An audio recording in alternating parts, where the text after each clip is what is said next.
Ladies and gentlemen, boys and girls, welcome to the channel one last time for tonight's WWE and AEW reviews.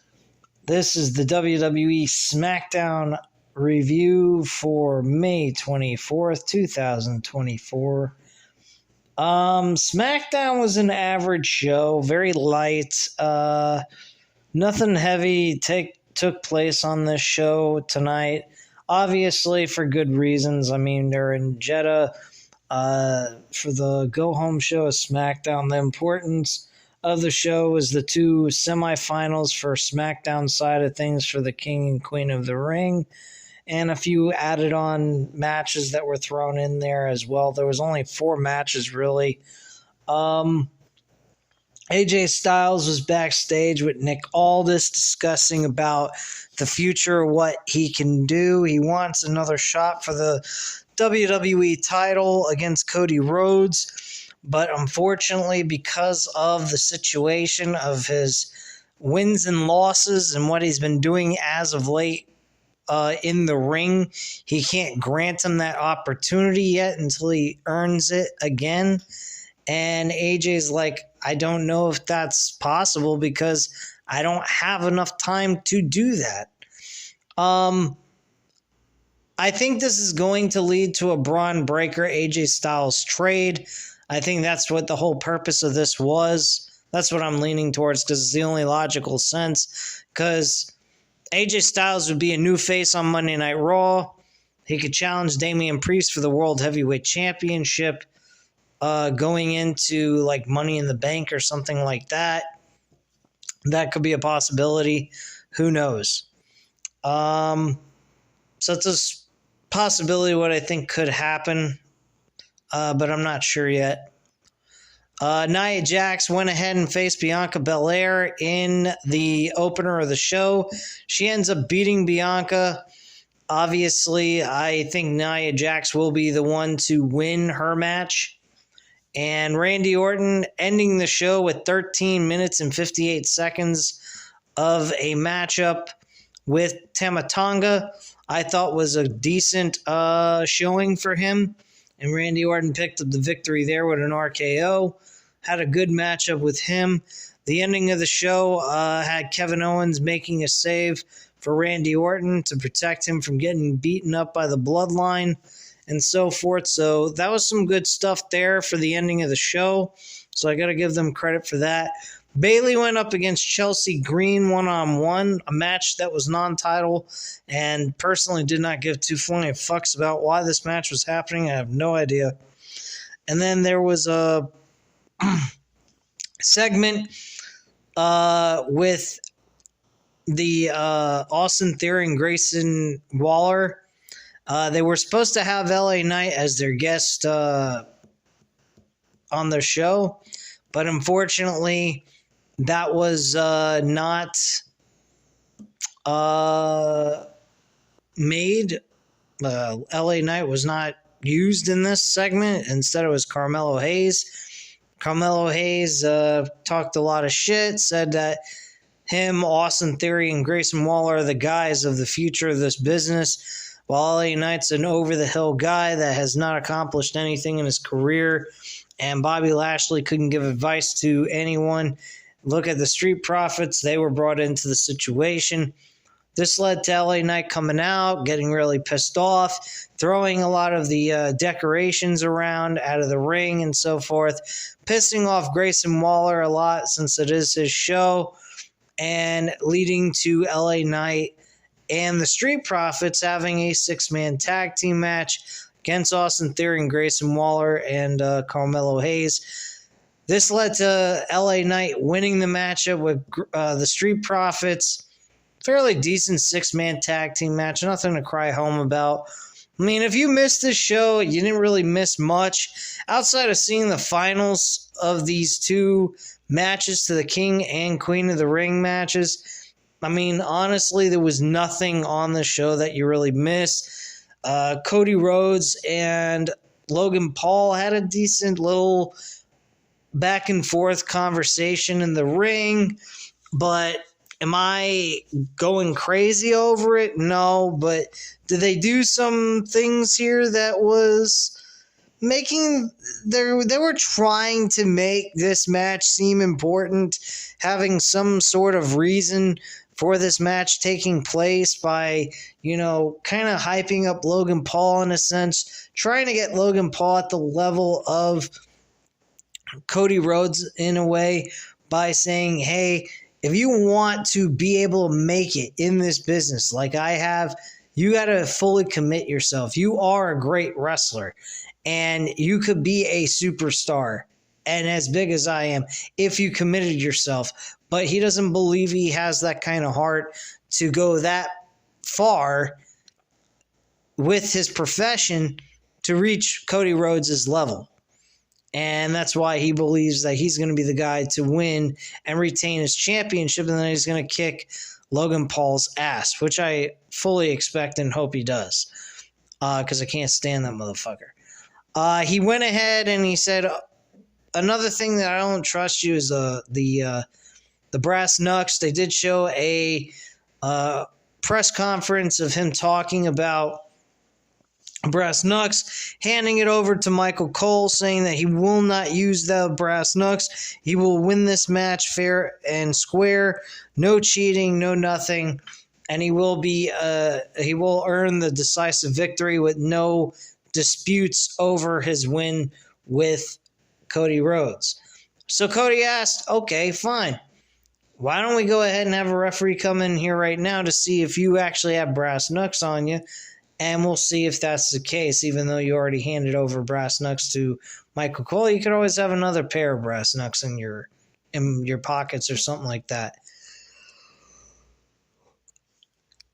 So he goes ahead and he says, sure, no problem, but you have to go first. Ensure the champion has the advantage, so we'll check you out first. Of course, the referee checks him out, finds it retarded that he has to do it, but he's doing it anyway to satisfy this Jackoff's demands, we should say. I should say whatever fucking thing you should say, whatever grammar or whatever. I'm tired. It is 1:27 in the fucking morning and I'm doing all three of these fucking videos when I could have done it all week long. But I just was fucking burnt out from work and today's the start of the weekend, so I'm just kind of doing my thing and giving you guys the content that I told you I was going to give you. But yeah, I honestly, found this to be absolutely dumb. And Cody was checked. Of course, he didn't have brass knucks. And Logan Paul was checked, and he was found out to have brass knucks in his pockets. In one of his pockets, in his leg pocket for his pants, and they pulled it out. And he said, well, I wasn't going to use it. It's not really my pants anyway. It's someone else's. He didn't even know how they got there, yada, yada, yada. Oh, my God. What a fucking retarded bullshit. Anyway, this led from one thing to the next, blah, blah, blah. And we led into,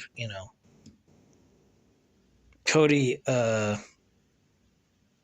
pretty much saying what he said, and that if he would fully commit himself to his profession, he'd actually be a great superstar in WWE, but unfortunately he doesn't feel the need to do so. So that was pretty much it in a nutshell. I don't know if I should go over every little bit of detail. I mean, the rest of the show is pretty, not all that super exciting and all that jazz. So, in all honesty, I thought it was fair for what it was. I mean, it was taking place in Jeddah. WWE doesn't seem to put a lot of effort in Jeddah, which Saudi Arabia, I don't blame them, really, to be honest with you, because they don't deserve jack shit from us. For the way they act, the way their culture is, I think they're... A lot of people have a thing against Christianity. I have a thing against Muslims. I think they got some serious issues, and they follow something that don't make a whole lot of sense. I mean, you could probably state the same thing about Christianity, based on what's written in the Bible, I will agree. I have looked up contradictions, but let's face facts, folks. Everybody's got a contradiction about themselves. And the Bible was written by man. Muhammad wrote the Bible, their version of the Bible, which is the Quran. So, I mean, everybody's going to find a contradiction into something. I mean, I've contradicted myself in the past. Everyone who's anyone has contradicted themselves, and I don't care if you don't believe that or not. And that's just the way I look at it. So, Saudi Arabia, whatever. I'm Jewish, so I'm also biased. I don't give a fuck about the Saudis. I think they're fucking pieces of shit. Based on the way they treat the Jews, but we won't go any further than that, shall we? I think people will start getting upset with me here, and I could get canceled. And if they want to do that, that's fine with me. But anyway. Me personally, they're blood money for WWE, all that, blah, blah, blah. So, it is what it is.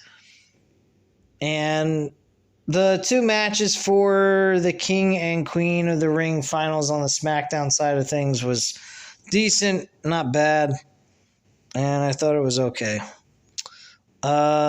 But other than that, this is the Smackdown review. I know I didn't put a whole lot of effort compared to the other two reviews, but this was just average. It's nothing to rant about. I don't think this was a terrible show by any means, but I don't think they tried to put too much effort into it outside of the King and Queen finals for the Smackdown side of things. And that's okay because, I mean, they got a show tomorrow to do, and you know, they probably are burnt out, tired from the traveling across seas and everything and going to the Middle East. So I can understand why they didn't put so much effort behind the Smackdown Go Home show. So it is quite understandable for them to do that. I think we're going to get the full effect of a good show tomorrow with WWE's King and Queen of the Ring. I think we're going to have a lot to look forward to. Let me just go over the matches with you. It won't be like a preview predictions video, really, with the SmackDown review, so don't get all crazy on me here. I just want to go over the list of matches that are taking place here.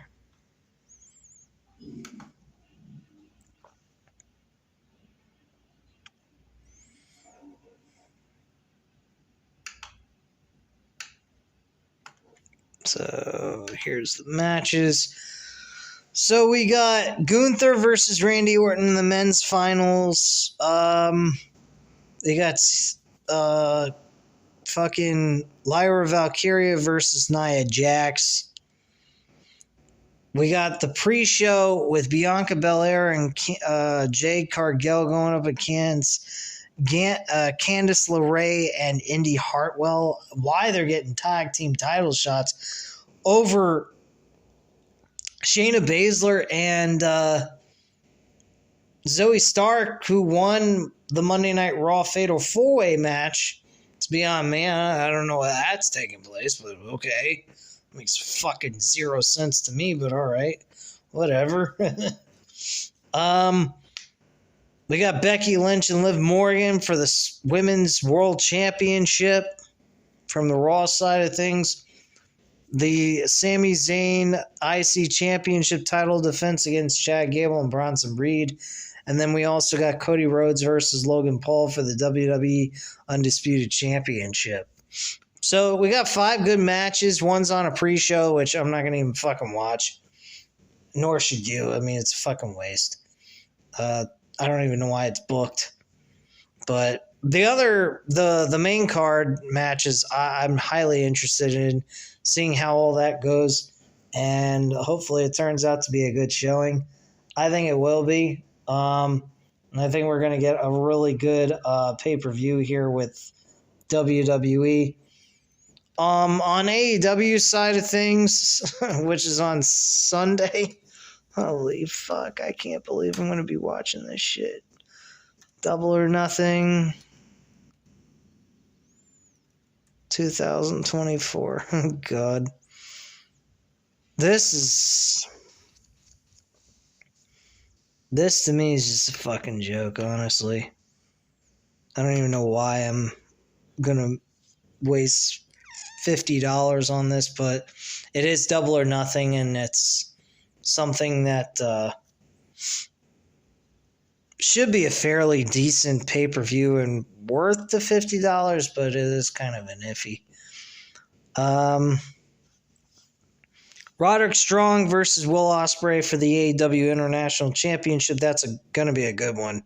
Whether the build was good or not, I don't care. It's going to be a good match. Toni Storm versus Serena Deeb for the Women's Championship. I think that's going to be a fairly decent matchup as well. Adam Copeland, a.k.a. Edge, against Malachi Black for the TNT title in a barbed wire steel cage match. That should be a good match. That's actually, personally, a main event match to me. And probably the best story going. Really. That's pretty sad because not a whole lot of story there. Honestly. I mean, there's not a whole lot of story outside of Malachi Black trying to bring out the dark side of Adam Copeland. Adam Copeland this past Wednesday drowned Malachi Black in blood like he was the fucking Brood. And I thought that was cool, but I mean, majority of Dynamite from that video I just uploaded a couple hours ago, I mean, it was a shit show, and I did not care to watch I didn't care to give you guys even a review. There was nothing to review about. Majority of it was garbage. Some of it was decent, but overall it was just a fucking joke show.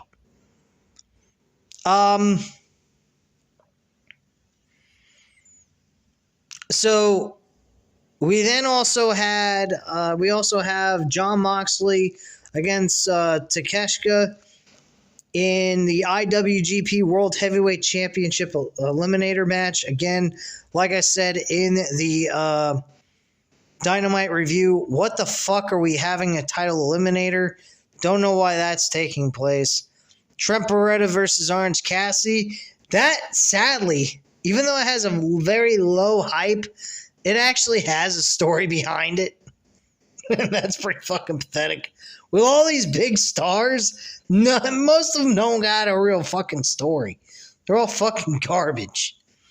So, I don't know. Chris Jericho defending the FTW Championship against Hook and Shibata, whatever the fuck his frickin' name is. Like, who gives a shit? Hook is going up against Chris Jericho with Shibata in a three-way match for a championship that's not even acknowledged by the fucking AEW promotion. Wow. Trios unified world tag team titles with the Bang Bang Gang. I'm going to call it Bullet Club Gold. With Jay White and Austin Gunn and Colin Gunn against the Death Triangle. Pac, Rey Fenix, and Penta El Zero Miedo. I thought Pac was done with the Death Triangle. He said that last month before he challenged for the Continental Championship.